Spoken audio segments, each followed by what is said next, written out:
Well, you know, after 36 years in the business of public participation, public involvement, public affairs, and in fact enjoying a lot of great success and having a good reputation, I still thought it was very important to get a credible third-party validation of my effort. I think it can be very easy for somebody to be a legend in their own mind, but I really see that this is part of a very unique professional community, and I wanted to see if my peers would recognize my work and that if whether or not it had rose to the level of a master certification.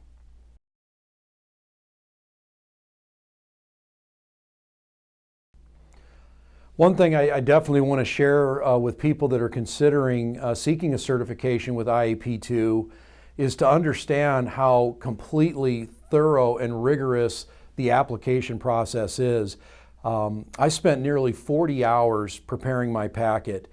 The filling out the forms was one thing, but what I really appreciated about what IAP2 is doing is that this is also an evidence-based approach to evaluating your skill sets and your experience. So for every representation that I made, I had to prove and provide documentation.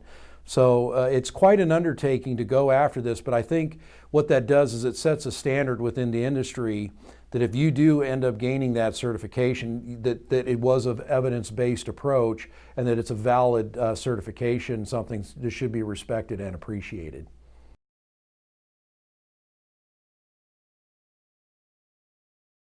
Well, one thing for sure, getting certified is definitely an investment, but I think it's a very wise investment and a very prudent investment.